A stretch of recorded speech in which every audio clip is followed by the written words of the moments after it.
Hello everyone, this is Mrs. Klein. I am coming to you to bring you the first chapter of our new novel study read aloud from There's a Boy in the Girl's Bathroom. It is by Louis Sachar and it is published by Scholastic Incorporated.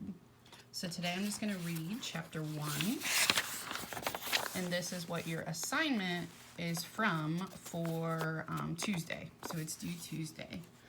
Chapter 1. Bradley Chalker sat at his desk in the back of the room, last seat, last row. No one sat at the desk next to him or at the one in front of him. He was an island. If he could have, he would have sat in the closet. Then he could shut the door so he wouldn't have to listen to Mrs. Ebel. He didn't think she'd mind. She'd probably like it better that way, too. So would the rest of the class. All in all, he thought everyone would be much happier if he sat in the closet. But unfortunately, his desk didn't fit. "Class," said Mrs. Ebel, "I would like you all to meet Jeff Fishkin. Jeff has just moved here from Washington, D.C., which, as you know, is our nation's capital." Bradley looked up at the new kid who was standing at the front of the room next to Mrs. Ebel. "Why don't you tell the class a little bit about yourself, Jeff?" urged Mrs. Ebel. The new kid shrugged. "There's no reason to be shy," said Mrs. Ebel. The new kid mumbled something, but Bradley couldn't hear what it was. "Have you ever been to the White House, Jeff?" Mrs. Ebel asked. "I'm sure the class would be very interested to hear about that."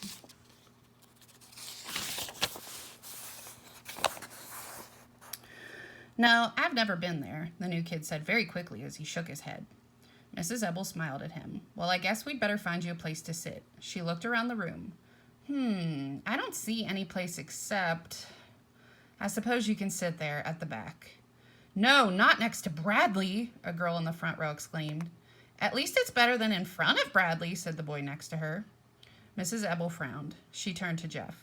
"I'm sorry, but there are no other empty desks." "I don't mind where I sit," Jeff mumbled.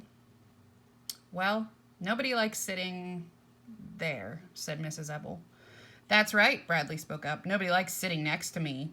He smiled a strange smile. He stretched his mouth so wide it was hard to tell whether it was a smile or a frown. He stared at Jeff with bulging eyes as Jeff awkwardly sat down next to him. Jeff smiled back at him, so he looked away. As Mrs. Ebel began the lesson, Bradley took out a pencil and a piece of paper and scribbled. He scribbled most of the morning, sometimes on the paper and sometimes on his desk. Sometimes he scribbled so hard his pencil point broke. Every time that happened, he laughed.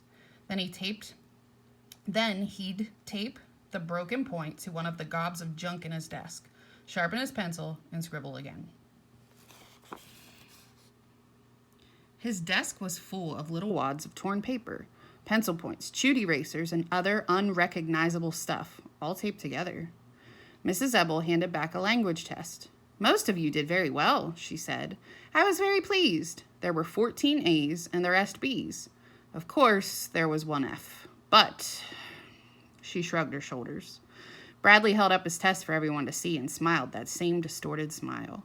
As Mrs. Ebel went over the correct answers with the class, Bradley took out his pair of scissors and very carefully cut his test paper into tiny squares. When the bell rang for recess, he put on his red jacket and walked outside alone. "Hey, Bradley, wait up!" somebody called after him. Startled, he turned around. Jeff, the new kid, hurried alongside him. "Hi," said Jeff. Bradley stared at him in amazement. Jeff smiled. "I don't mind sitting next to you," he said. "Really?" Bradley didn't know what to say.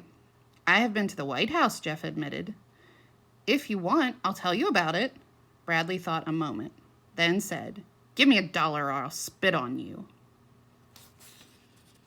That is the end of chapter 1. So, your assignment for Tuesday from chapter 1 is to write a how to deal with a bully piece of text. So obviously Bradley Chalkers is acting like a bully. So I would like you to think about text structures that we learned in class, like sequence and chronological order.